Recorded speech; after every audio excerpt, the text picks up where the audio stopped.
I think it's safe to say we've all been on our phones quite a bit more during the quarantine. I think that's great.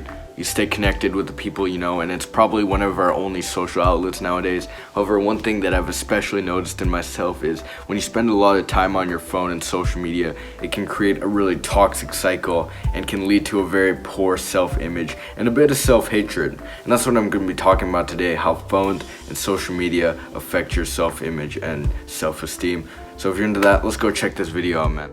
So what is this toxic cycle I'm talking about? Well, I've definitely noticed it happen to me, and I'm gonna break it down right now, and let's see if you relate to it. So the first step of the cycle is a simple captivation of social media. I think every teenager, every person has been interested in social media.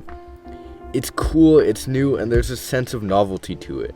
Getting TikTok for the first time, every new person you add on Snap, every follower on Instagram, it's captivating and it keeps you invested in every social media app. Even Facebook. Just kidding. The second step of the cycle is a loss of interest for real life. Now, what do I mean? When you spend all day on Snap or TikTok or anything else on your phone, the lives we actually live become boring and dry.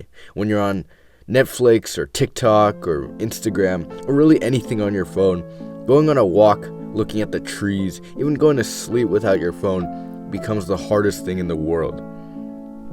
Our brains become so used to this constant stimulation and hits of dopamine that sitting through even an hour without our phone becomes extremely difficult. This leads to a slowly increased usage and dependence as time goes on. And what happens when you slowly start to increase the amount of time spent on your phone? Well, step 3 happens. You become attracted to the numbers, the opinions of this digital world.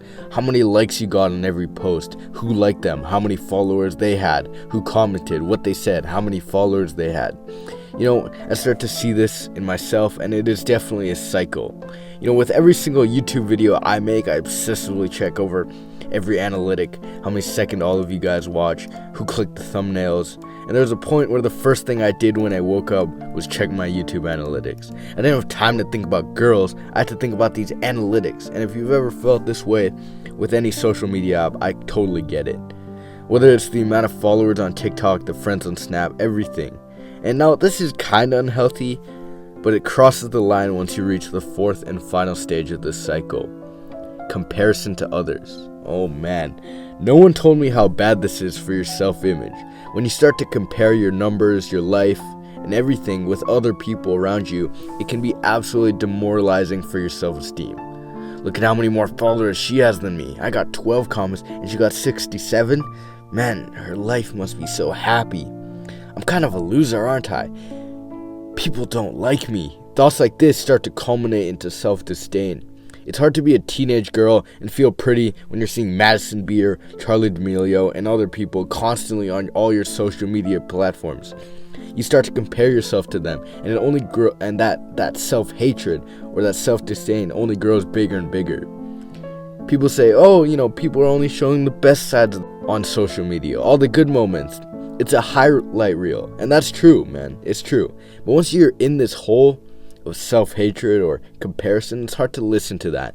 Yeah, that's me breaking down this self-esteem cycle. When you compare yourself to others and get wrapped up in all these numbers and these superficial metrics, it can be really damaging for your self-esteem, and I know I felt that way. I would base my self-worth on these superficial things, and I think when you take a step back and realize, this social media thing doesn't control me, or it's not my whole life, it can really improve. But if you're dealing with this self-hatred thing, I understand how you feel for sure.